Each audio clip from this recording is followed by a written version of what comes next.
En un debate organizado por Canal 1, los precandidatos a la presidencia Gustavo Petro, Alejandro Gaviria, Federico Gutiérrez, David Barquil y Óscar Iván Zuluaga plantearon sus propuestas para una eventual reforma tributaria que alivie el déficit fiscal, aumente los ingresos del sector público y mejore otros indicadores económicos del país. Hay que hacerlo, es obligatorio para equilibrar finanzas.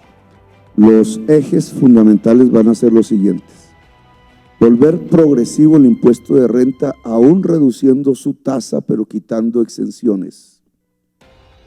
Progresivo significa que la pequeña y mediana empresa pagan menos impuesto de renta que la gran empresa y que la tasa máxima de ese impuesto será 25% menos que la actual. Segundo, se deroga la reforma tributaria del año 2019, que fue un inmenso error de Carrasquilla y que provocó el hundimiento de las finanzas públicas. Tercero, alrededor del impuesto de renta de personas naturales, lo volvemos más progresivo porque entre más ingreso personal, sobre todo de rentas derivadas de capital, debe haber mucho más impuesto, y me refiero exactamente al impuesto sobre dividendos, que debe crecer sustancialmente en Colombia, precisamente para estimular la producción. Y pretendo reducir el IVA. De manera general se podría al 15%, pero si pensamos en el tema del hambre, creo que hoy por hoy hay que preferir reducir el IVA en los bienes con mayores nutrientes de la canasta básica familiar. Solo con derogar la reforma tributaria del 2019 se estarían recuperando en este momento 15 billones de pesos al año, que irían a disminuir el déficit fiscal solo con esa derogatoria. Con eliminar exenciones, elusiones, etcétera, podríamos estar pensando en 20 billones, 25 billones de pesos anuales, si se hace en serio y de verdad. Así que la reforma que yo propongo, que disminuye impuestos, estimula producción, estimula fundamentalmente justicia social, justicia tributaria, y provoca una reducción sustancial del déficit fiscal en Colombia. Con la derogatoria de la reforma tributaria del 2019 se revive la renta presuntiva que se tomaba sobre patrimonio y que me parece fundamental precisamente para intentar estimular que las tierras fértiles que hoy no producen en manos de grandes latifundistas del Magdalena Medio y del Caribe produzcan. Lo mismo que hay que aplicar ahora la renta presuntiva a las fortunas que se han ido a los paraísos fiscales y que no están tributando en Colombia, con la intención que vuelvan a Colombia y se vuelvan productivos. Es necesaria una reforma tributaria. Tenemos un déficit fiscal de 97 billones de pesos. El Estado aumentó el gasto en 4.5 puntos en momentos de pandemia mientras disminuye el recaudo. Deuda superior al 60%, pero antes de plantear una reforma tributaria es necesario plantearse varios temas que son fundamentales: lucha contra la corrupción, Estado austero y eficiente, y recursos sí hay, recursos que hoy no se ejecutan. En este momento el Fondo de Regalías tiene 14 billones de pesos sin ejecutar en las regiones. Nada tiene que estar haciendo el Estado tampoco administrando bienes de la mafia, que se ha constituido en un nicho de corrupción. En este momento hay, en temas de extinción de dominio, 20 billones de pesos en activos por extinción de dominio. Vamos a presentar una ley para que esos activos de extinción de dominio de la mafia se conviertan en activos permanentes en educación, en vías terciarias para el campo, en educación, en salud y en oportunidades.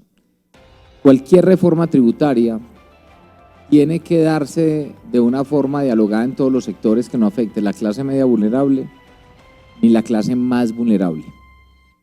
Y tampoco puede ser algo donde creamos que a todos los sectores económicos se le pueden ir colgando cada día más impuestos y volviéndolos improductivos. Nosotros tenemos que ir logrando un equilibrio en las finanzas con los esfuerzos que haga el gobierno, con los esfuerzos que haga el Estado, pero buscando cómo el país tiene que crecer por encima del 5% anual durante los próximos años, y de esa forma lograremos un recaudo adicional de 1.5 puntos, 1.5% por encima del PIB, lo que dará más recursos para los proyectos sociales. No se pueden poner en riesgo tampoco los proyectos sociales, y mucho menos el sector productivo. Haría una reforma tributaria. Yo creo que hay que transparentar el tema de los impuestos en Colombia, porque en Colombia hay una doble moral en materia de impuestos. Tenemos unas tarifas altas, pero luego, a través de exenciones y de gabelas, los sectores terminan pagando muchísimo menos. Entonces, las tasas efectivas de tributación son menores a las que se nos presentan. Y eso hay que acabarlo, hay que simplificar el sistema. Yo prefiero irme por el lado de bajar tarifas y eliminar esas exenciones y que se sepa realmente cuánto paga cada sector. Yo mismo quedé sorprendido en medio de una discusión de una tributaria y por eso impulsé una sobretasa de 4 puntos al sector financiero. Hoy los bancos y las aseguradoras pagan 4 puntos por encima del resto de las empresas en tarifa de renta. ¿Y por qué lo hice? Porque me encontré que la tasa efectiva de tributación, por ejemplo, del sector financiero es más baja que la del sector agropecuario, que la del sector salud, que la del sector de la construcción. Eso hace inviable el sistema de tributación. Entonces prefiero menores tarifas, eliminar exenciones y de esa manera que los sectores, hombre, que les está yendo mejor, que son beneficiados de la política económica, contribuyan más para tener un mayor recaudo que permita adelantar la política social del país. También quiero decirlo con claridad, yo no le apuesto a acabar la industria del petróleo y de la minería, que nos genera entre impuestos y regalías más de 23 billones de pesos. Eso es un absurdo. Yo más bien utilizaría el 30% de lo que genera esa industria, por ejemplo, para dedicárselo a la educación, que me parece que es la inversión más rentable para cambiar este país en el mediano y largo plazo. Yo soy producto de eso. Yo vengo de un pequeño pueblo, hijo de una maestra, que me eduqué becado en el colegio, que vine a la universidad con crédito del ICETEX, y la educación me permitió estar sentado aquí hoy aspirando a la presidencia. Ese cheque se requiere para cambiar la vida a millones de jóvenes y de las regalías puede salir. Y también hay que decir lo siguiente, la mejor reforma tributaria es el crecimiento económico. La mejor reforma tributaria es que hayan empresas pequeñas, medianas, grandes, que generen empleo, que haya emprendimiento, que haya financiamiento barato para que crezca la economía del país en todas las regiones y para todos, y no solo para unos pocos sectores. No, mire, yo no soy enemigo de los bancos. Es más, cada vez que he hecho un debate, llevo 8 leyes en contra. Yo soy enemigo de los abusos que se cometen en el sector financiero. Y esa claridad es muy importante. Más, cada vez que hago estos debates, digo, la banca cumple un papel fundamental para la economía. Capta el ahorro de la gente, de las empresas, del Estado y lo coloca a través del crédito para que la gente pueda comprar vivienda, montar negocio, consumir. Es un papel muy importante. Pero cuando uno se encuentra tasas de interés del 28% efectivo anual en tarjeta de crédito, del 18% para la inversión, y cuando uno se encuentra que cobran por cada uno de los servicios, y de ahí las leyes que hemos liderado para acabar eso, pues eso hay que enfrentarlo. Pero esa no es la línea. Aquí los que hablan de estatizar la banca son otros. Yo lo que hablo es de que haya más competencia. Quiero ponerme la meta de que hayan 100 bancos al final de mi gobierno, entre bancos tradicionales, bancos digitales y banca pública. Y que esa meta nos permita tener tasas de interés, óigame bien, por menos del 1% mensual, tasa por debajo del 10% efectivo anual.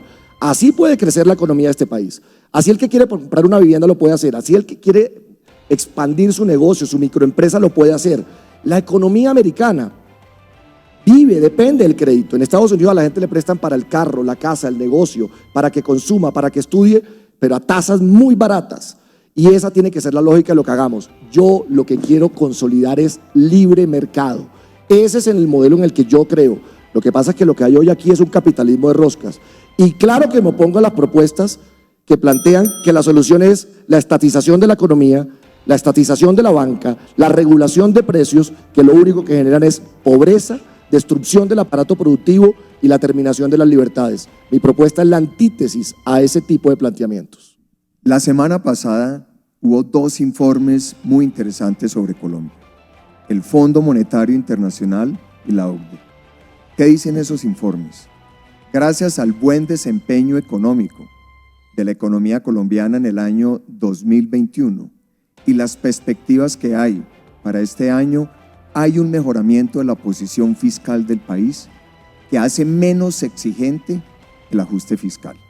Hay que presentar una reforma fiscal, sí, que yo concibo de la siguiente manera. Propósito de recaudo, 2 puntos del PIB. ¿Cómo lo vamos a lograr? El primer elemento es trabajar en la revisión del gasto burocrático, del gasto público. Hemos hecho estudios con equipos técnicos que muestran que estamos en capacidad de ahorrarnos 1 punto del PIB si hacemos un ejercicio juicioso de revisión del gasto público. Eso jamás se ha hecho en el país. Y hoy, el gasto público del gobierno central, sin incluir servicio a la deuda, representa 20 puntos del PIB, que es muy costoso para el tamaño de la economía y para el tamaño de la estructura productiva del país. Segundo componente, una transformación de la DIAN, acompañado de un proceso de profesionalización y digitalización. La evasión, la elusión y los delitos económicos valen 5 puntos del PIB. Con una DIAN prevista como lo planteo, iríamos a buscar 1 punto del PIB, que le permita al país enfrentar como debe ser estos temas que tanto nos cuestan y que hacen injusto e inequitativo nuestro sistema tributario. Esas 2 medidas dan 2 puntos del PIB. ¿Y qué más vamos a hacer para estimular en el mediano y largo plazo el crecimiento? El crecimiento económico virtuoso que yo vengo proponiendo tiene la capacidad de generarle a la economía un recaudo adicional equivalente a 1 punto del PIB, que ayudaría a consolidar una senda de sostenibilidad en el crecimiento y de reducción de la deuda. Bueno, yo quisiera primero decir que mis compañeros aquí de la izquierda, la vida tiene paradojas, yo creo que han subestimado el problema fiscal y la propuesta tributaria que han hecho claramente se queda cortica y podría meter a nuestro país en problemas.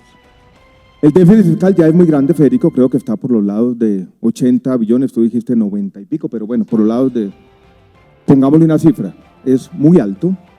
Ha aumentado más en Colombia que en cualquier otro país de América Latina, con la excepción de Chile. El gobierno extendió los beneficios de la pandemia hasta finales de este año, 2022. Todo el mundo conoce las inflexibilidades del presupuesto. Y el próximo presidente va a tener que lidiar con ese legado fiscal de un mal gobierno en lo fiscal. Ustedes han dicho que Duque fue un buen presidente. En lo fiscal fue un pésimo presidente. Y el próximo presidente va a tener que lidiar con un problema muy, muy complejo. Candidato, vamos a la propuesta concreta. ¿Cómo sería su reforma tributaria? Entonces, lo siguiente. Primero, tiene que tener un impuesto de renta a las personas, probablemente concentrado en el 1% o en el 2% del percentil superior de la distribución del ingreso. Probablemente vamos a tener que disminuir el porcentaje de rentas exentas y deducciones que tienen que hacerse, primer punto. Segundo punto, ya lo han dicho todos, las exenciones tienen que acabarse y las tasas efectivas de tributación entre sectores y entre empresas que son muy diferentes van a tener que igualarse. Yo no creo que uno pueda decir que hoy podemos bajar el impuesto, yo creo que va a ser muy difícil dada la situación. Yo también creo que ese otro tipo de impuestos que cumplen objetivos diferentes para el medio ambiente y la salud, impuestos saludables y sostenibles, son necesarios.